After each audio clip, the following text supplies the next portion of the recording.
welcome back everybody today. Today we're going to learn about accountability. Let's get right into the lesson. You tell your friend you're 20 pounds overweight and you want to start eating healthier. 20 minutes later, you pull out a donut of your backpack. Your friend politely snatches it away. That's accountability. When you think of accountability, what comes to mind? What comes to mind is the thing we just talked about where you grab a donut when you're, say, 20 minutes later that you want to eat healthier and your friend snatches away, because you can count on that friend to keep you in the right track, to keep you eating healthier like you said you would. So this might be more of a testimony for next week. How has God changed your life lately due to camp and stuff happening? I can't think of any ways God changed my life lately. Maybe wanting to pray more and stuff like that. And nothing else that really comes to mind. Oh, also, I forgot to tell you guys, next week there won't be a video due to me being at family and youth camp. This could be a phenomenal time, so keep in prayer for that. And also, I've been dealing with some health issues lately, so keep me in prayer for that.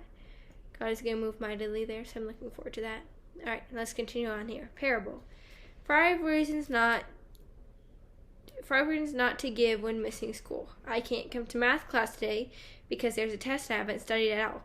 That's a really bad excuse because you should be studying when you know there's a math test.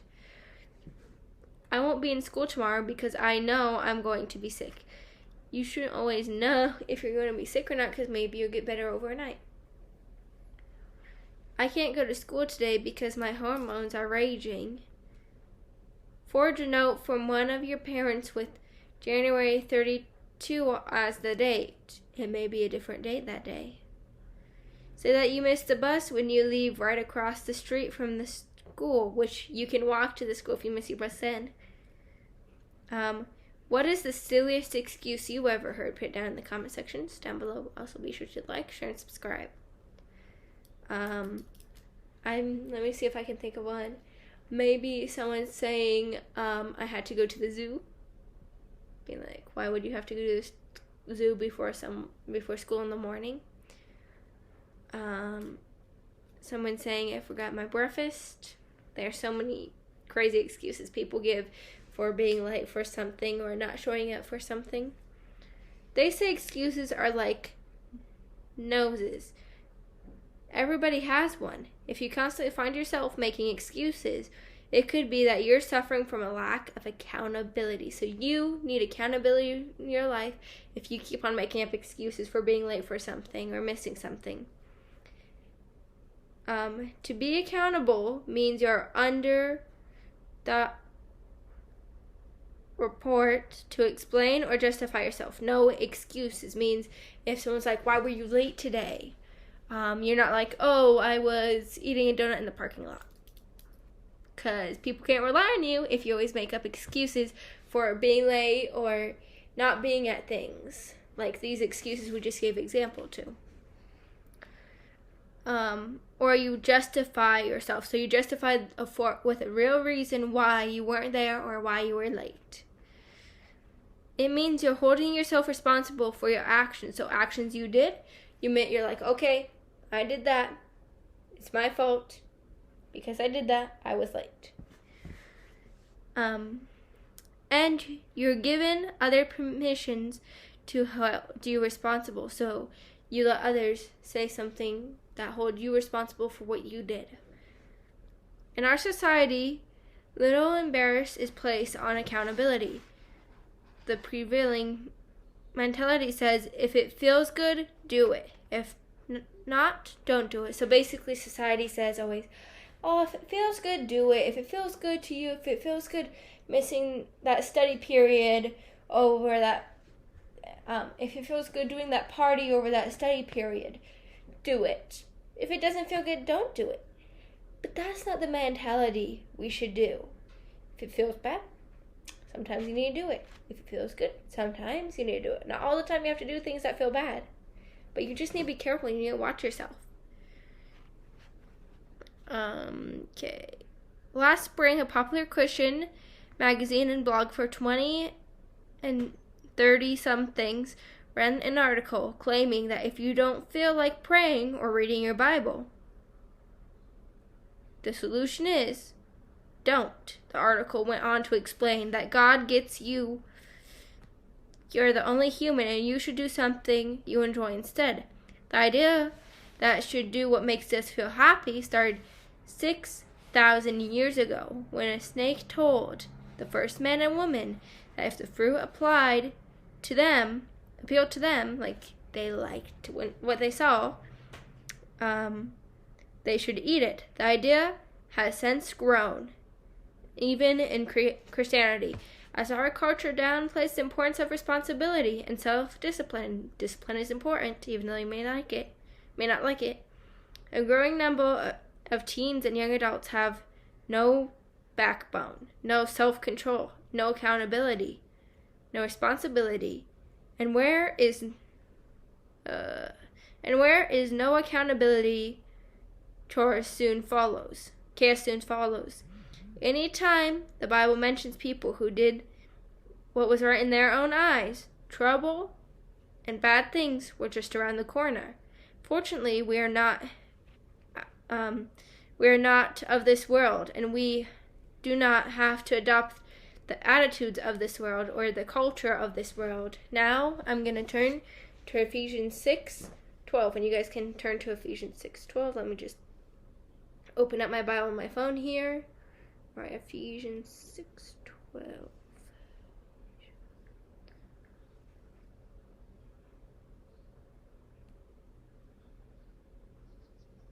All right, Ephesians 6:12.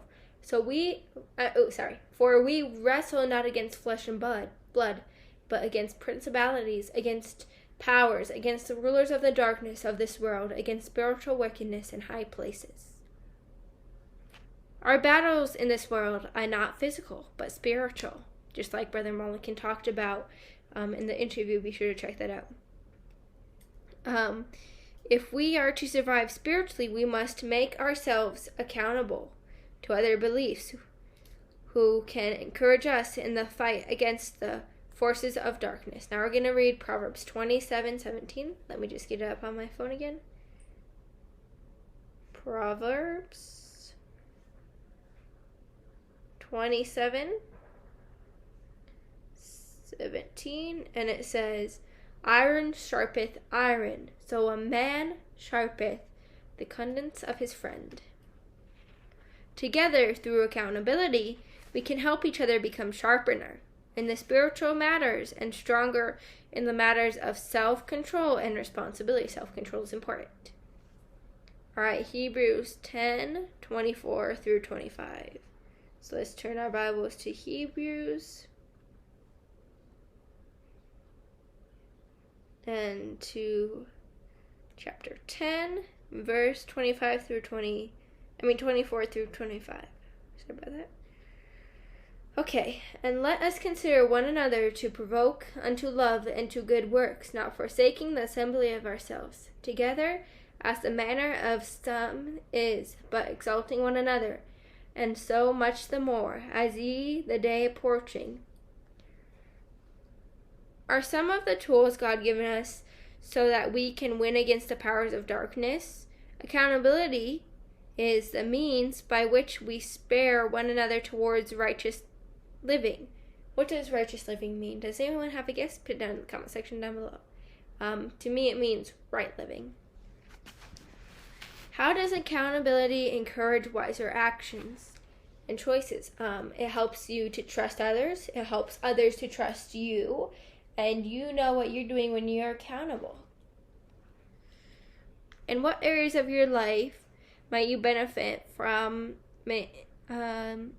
having an accountability partner? Well, I have my own mentor, and I know I can rely on my mentor to give me good advice through what she went through in life, based on life events. So a mentor can give you good advice. A mentor is a good accountability partner to have. Why is the mindset that everyone should do whatever feels good to them dangerous? What feels good might be wrong, and what feels not good usually is right, but it depends on the situation. Okay, plus, in what areas of your life might accountability help you make better choices and be more responsible? next week we will talk about accountability partners. So not next week, but the week after we talk about that. List some questions an accountability partner could ask you on a weekly basis that might benefit you in a walk with God. They might ask you, have you been honest with everyone this week? Did you tell the truth? Were you being good to others? Were you treating others right?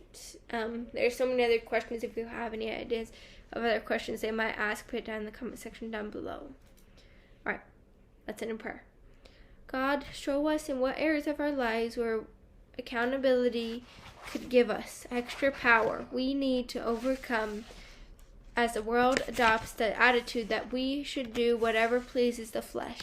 Help us to instead draw closer to you. In Jesus' name, pray. Amen. Alright, now I'm going to give a little preview of what our next few lessons are going to be talking about. So next week we'll be talking about an accountability partner and how you need an accountability partner. And the next week after that we'll be going on to accountability part 3, I believe. And we'll be talking more about accountability and how you need to take responsibility for your actions based on a story we will learn then. I'm not going to give trailer to that. And we're going to go throughout a big series, and I believe the series is going to touch you guys' lives, on God's plan for emotional pain. You're not alone. God's plan for emotional pain comfort.